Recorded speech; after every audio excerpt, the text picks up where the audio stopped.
In a world where leaders often rely on speeches, power struggles, and endless promises, a young African president has startled the globe not with guns or gold, but with something far more humble and mysterious, a small creature known for its teeth and persistence. Ibrahim Traoré, the leader of Burkina Faso, a land scarred by droughts and crushed by water scarcity, chose to release not fish, not crocodiles, not expensive machines, but beavers into an artificial river that he himself dared to create for his people. At first glance, this act seemed almost laughable to many observers, even absurd to his critics. Yet beneath it lay a vision that could reshape the destiny of a nation suffocating under dry skies. Imagine entire villages without a drop of clean water, mothers walking miles with empty containers only to return with muddy liquid unfit for a child's lips, families trading their dignity and land for a single gulp, and children crying themselves to sleep from thirst as the earth cracked under their bare feet. Now imagine the hope when a new river appeared where none had existed, a man-made lifeline flowing through dead soil, a symbol of survival carved into the land by determination and faith. But rivers, like nations, face challenges, and what began as a miracle soon turned into a looming disaster of stagnant pools and poisoned waters. That was the moment when Traore made his most unexpected decision, a choice that stunned skeptics and raised questions across continents, a choice that turned back to nature instead of machines. The question we must ask ourselves today is simple yet profound. Can a creature as small as a beaver become the guardian of a nation's survival? And does this bold experiment signal a deeper truth about leadership, resilience, and the forgotten wisdom of nature itself? Burkina Faso, a landlocked country in the heart of West Africa, has long been a nation where survival itself is a daily struggle, and at the center of that struggle lies water, or more painfully, the absence of it. For decades, the people of this nation endured a relentless drought that cracked the soil like broken glass, turned farmlands into wastelands, and silenced once fertile fields that could no longer yield crops. Entire villages were abandoned, wells were dug deeper and deeper until the earth itself refused to give more, and women carried heavy clay jars on their heads walking miles under a merciless sun only to return with foul water filled with disease. The burden fell hardest on children whose lips split from thirst and whose bellies ached not from hunger alone, but from the dry emptiness of no water, and many mothers were forced to whisper prayers into the dust because there was nothing left to offer their suffering little ones. In these moments of despair, even dignity became a currency, as families pawned land, animals, and sometimes even the fate of their own children for just a single container of clean water, a tragic reality that reveals how deeply thirst can enslave a human soul. International aid came in fragments, but it was never enough to break the cycle, and year after year the rains grew shorter, weaker, and more hesitant, as though nature itself had turned its back on Burkina Faso.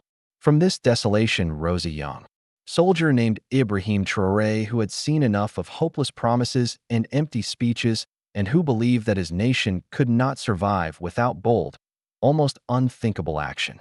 Unlike many before him, he did not stop at rallies or words, and his leadership began not with theories, but with labor, planning, and risk. He envisioned a lifeline carved into the barren ground, a man-made river that would gather what little rain remained and hold it for the people, a vast project of canals and channels stretching across hundreds of kilometers, designed not merely as storage, but as a new ecological system in which life itself could root again. When he first announced it, many skeptics dismissed it as fantasy. Some laughed and called it a waste of scarce money, while others argued that a poor nation like Burkina Faso could never sustain such ambition. Yet for Traoré, this was not about prestige. This was about survival, and with determination that matched the suffering of his people, he began the digging, the shaping, and the building of a river where no river had been before. The first drops flowed timidly, but soon the water spread wide, filling channels, reflecting the sun, and reviving soil that had been dry for decades. Farmers who had once watched their crops die began to plant again with trembling hope, and animals returned cautiously to drink where dust had ruled for so long. Children who had never seen a river played along the banks with laughter that had been absent for years, and communities began to breathe again, calling this miracle not simply water but a rebirth. For the first time in a generation, people in Burkina Faso looked to the future with a glimmer of optimism, and Ibrahim Traoré was hailed as more than a leader. He was seen as a savior who had turned despair into hope with his vision of a river. Carved by human hands, yet blessed by heaven, the artificial river seemed to be a triumph beyond imagination. As water flowed where none had existed for generations, and the dry bones of the land began to sing again with green shoots rising from the soil, and the people called it a miracle, the river of life itself. Farmers harvested their first healthy crops in years, animals returned to graze, and families celebrated the end of endless thirst, believing they had stepped into a new era of prosperity. The government declared it a revolution of water, a victory of human determination against the cruelty of nature, and for a brief moment joy and relief swept across Burkina Faso like a long-awaited rainstorm. But rivers, like dreams, carry within them the seeds of struggle, and soon a darker reality emerges from beneath the surface. As seasons passed, the flow slowed, the current weakened, and the once lively waters began to stagnate in pools that festered with disease. Mud, leaves, and waste settled at the bottom, choking the lifeblood of the new river, while mosquitoes swarmed in clouds above the still water, spreading sickness into villages that had once rejoiced at its arrival. Families that had once filled their jars eagerly now turned away in disgust, unwilling to drink from what had become a foul and bitter reservoir, and whispers of doubt spread through the land. Farmers saw their crops once again wither as irrigation failed, and the green fields that had seemed like a rebirth faded back toward yellow decay. Some accused the government of wasting precious resources. Some claimed that the artificial river had been nothing more than a grand illusion, and hope itself seemed to crack like the dry soil that returned along the edges of the water. Desperation replaced celebration, and many feared that what was once called the miracle of Traore might soon be remembered as a tragic failure. It was in this atmosphere of growing despair that the young leader faced the greatest test of his vision, because failure was not simply a political defeat, it was the destruction of the last hope for millions. Traore called upon engineers, scientists, and environmental experts from across the land and even beyond its borders, gathering every mind that might hold an answer. Reports came in describing how wealthy nations purified their rivers with massive filters, pumping stations, and high technology that consumed enormous energy and demanded endless maintenance, methods far beyond the reach of a struggling nation with limited resources. To follow that path would have bankrupted the fragile state and enslaved it to machines it could never afford to sustain. And so Traore did something few leaders dare to do in the modern world. He turned away from expensive technology and placed his trust in nature itself, seeking a solution not in steel or wires, but in the forgotten wisdom of the earth.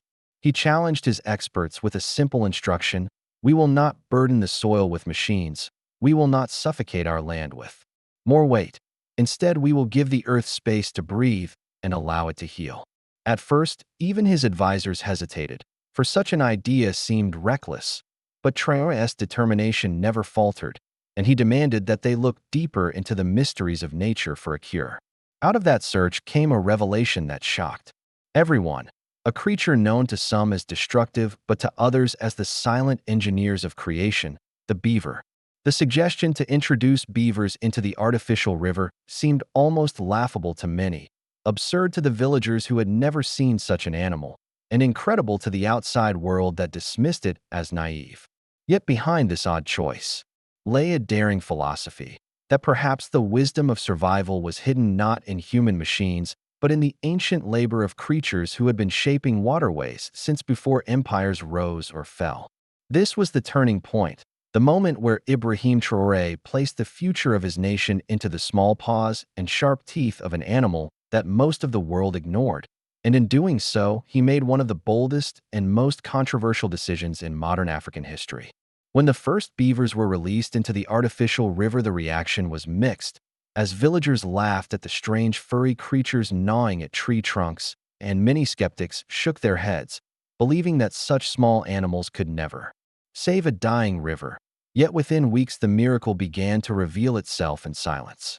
Without instructions, without technology, and without rest, the beavers set to work with the instinct they carried through centuries, cutting branches, dragging logs, and mixing mud with grass to build natural dams that slowed the water with precision and balance. What had once been stagnant pools filled with foul smells transformed as the current revived, the sediments settled, and the river found its rhythm again, flowing not too fast and not too slow, but in harmony with the land. Scientists who tested the water were astonished to see clarity return where pollution had once clouded, and villagers who had abandoned the river for fear of sickness returned with jars and buckets, filling them with water so clean it required no filter, water that tasted like life itself. Fish returned to swim in schools. Birds that had vanished from the skies came back to nest along the banks, and green grass pushed through the soil as if awakened from a deep sleep. Children who had grown up knowing only dust now splashed in cool water, their laughter echoing through villages that had long been silent, while farmers found their fields reborn with strong harvests as irrigation channels flowed again.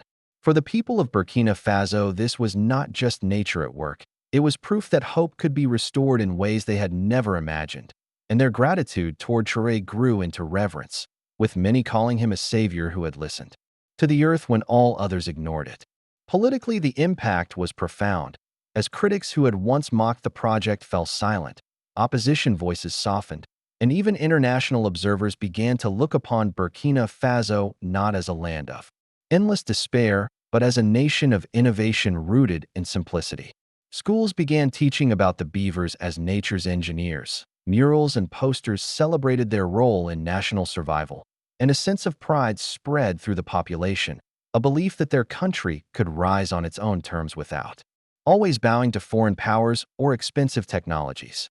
Yet beneath the celebration, there was also a quiet warning, for the success of the beavers symbolized not only ecological rebirth, but also the fragile dependence of an entire nation on the wisdom of its leader and the balance of nature itself.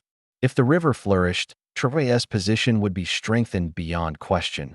But if anything went wrong, the same people who now praised him as a hero could turn their despair back into anger. For the moment, however, joy outweighed fear, and the image of beavers working tirelessly along the banks of the artificial river became a national symbol of perseverance, unity, and faith in the extraordinary vision of a young president who had dared to turn desperation into renewal by trusting in the smallest of God's creatures. The success of Burkina Faso's artificial river, restored by the work of humble beavers, did not remain a secret within its borders. It reached the ears and eyes of the world, leaving many stunned that such a poor nation had solved a crisis with a solution so natural and so inexpensive. Across Africa, leaders began to wonder if they too could turn to nature instead of expensive foreign contracts that often left their nations in debt. And environmentalists in Europe pointed to the Burkina Faso model as proof that ecosystems could heal when humans partnered with rather than dominated the earth. But the deeper question rippled across oceans toward America, a land where rivers are dammed, diverted, and controlled by vast machinery, where billions of dollars are poured into chemical treatments and pipelines, and where trust in nature has been slowly replaced by an almost blind faith in technology. For older Americans watching this story unfold, it may raise a powerful reflection. Have we forgotten that sometimes the simplest answers are hidden in the balance of the natural world? And are we so busy building systems of steel and concrete that we no longer listen to the wisdom that nature whispers?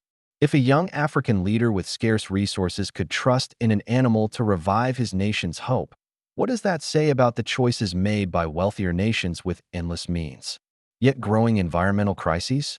To many, Traore's decision appears almost biblical, a reminder that creation itself holds secrets that no machine can replicate, and his success stands as both an inspiration and a challenge, not only to African neighbors but to the United States, where water scarcity, pollution, and climate change already shape the lives of millions.